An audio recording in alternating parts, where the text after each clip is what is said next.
Okay, buddy, here's your machine.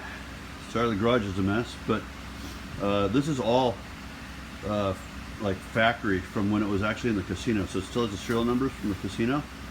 Pull handle, everything's working great on it. All the lights are working on it. It does have some scratches up on the top. It's kind of normal for these things. That spot will be cleaned off. It hasn't been cleaned up over there yet. But all the lights, excuse me, the lights have been replaced. All the glass has been pulled out, cleaned and put back in. All the chrome on the top.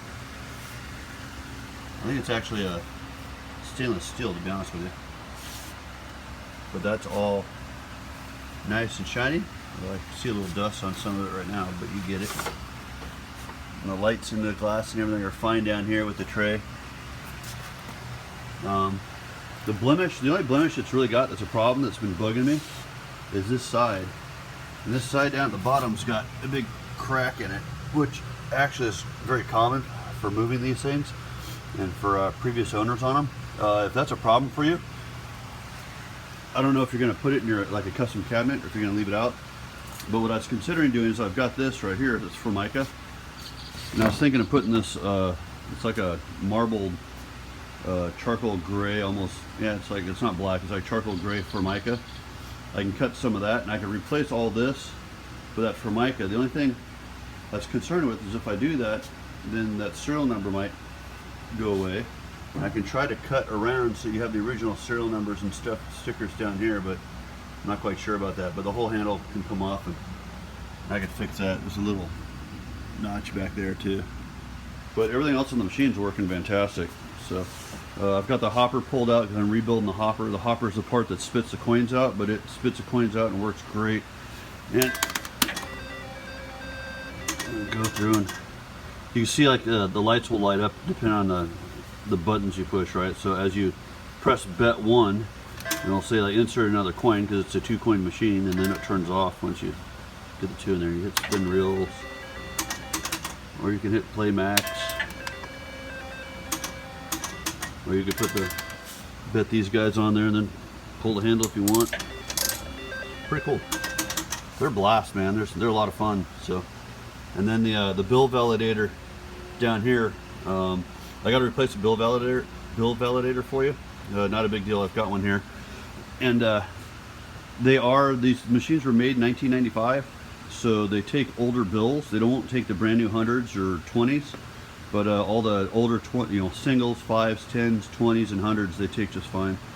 It's just kind of weird. It's like a software update, but I don't think they update this particular bill validator anymore for the brand new hundreds. So it's kind of a problem that we've got. But I've got some, I came across some older hundreds that I still have that I use to put them through. And then they obviously take the coins. And you can use quarters or tokens in it. And the other thing too, I don't know if you want locks on both of these or not. So I'm kind of split half and half. Some I've got locks on, some I don't. So this one's got the lock right here. This is for the door to get the cash box out. The lock's been pulled out to open the entire thing up. Usually if you just want to take your money out or replace some money inside there, you just pull this, turn the key, pull this, and this door in the front comes down. Or if you need to service it, this whole thing opens up. And right there is where the bill validator goes. And that's the main software board on this bad boy. And you see all the reels and everything in there. Lights, here's your main power switches up here. Although a lot of the forums say don't use this power switch, you leave this on all the time and you just put it on a power strip like I did up there and just turn the power strip on and off. It's a lot easier. But it's got a brand new, there's a backup battery in there. It's supposed to last I believe about 3 to 4 years. So it's really easy to solder in if you need to replace it later on, but it's got a brand new battery in there, and then all new starters for the fluorescent lights and new bulbs in the fluorescent lights, and everything's been cleaned up. All new bulbs inside here and inside each of the switches. These are the insides of the switches on there. And this is the coin comparator. So this, when you drop the coins in, compares the coin you drop in to whatever the sample coin is here, and then it drops it and tells it to either spit it inside the machine to the hopper, or it drops it down into the tray. And it determines that by whatever you put in here. So right now I've got a regular quarter in here, And what you can do is, if you wanted to use it, use tokens, you slide this to the side and you just drop a token in there instead, and it'll compare it to the tokens. Token's a little bit different size, and I've got a, let's see on the, you can tell it's too cold to take the boat out. It's all full of junk right now, but you can replace a token, and you can buy tokens online or whatever you want.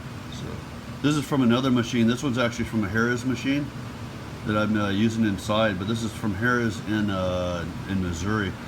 It's kind of cool, like an original coin, kind of. But either way, use that or the other. So the other machine I've got is this the wild cherries. Wild cherry is kind of fun because it doesn't matter which line the wild cherry comes on. If it's below or above on either one of those, you'll still win a little bit, and it pays out. This bill validator is working. You see the lights are lit up and everything on it. The problem with this one is it's got a crack in the glass up here, and I had to glue this. That's just from the guy I got it from, but this one's actually from the Belle of Baton Rouge Casino, which sounds like it's probably a riverboat or something, I would imagine. But this one's working okay too. I still need to fix this arm. Doesn't trigger when you pull it down. It doesn't spin it, so I got to fix that one still. But this one's kind of neat because this actually had the original logbook when they used to do all the service on it. So, but anyway, so this is a fun machine too. Just they got to be very careful with the glass, and then you can see, true to form, right? The siding on this one has come off as well. Needs to be glued back on, but the siding on this one's in pretty good shape. It's got a chip in the back there too. Almost every one of these things I pick up from either the casinos or moving or whatever have got chips on the sides. One guy I sold one to just decided he's going to build like a custom cabinet to put them on. So, and what I've been using for cabinets is heavy duty nightstands. So at the local restore here, probably at Salvation Army or some thrift store, you can pick up an older stand, and I'll give you the dimensions and stuff on that later. So, but anyway, that's enough for right now. I will catch you later. Bye.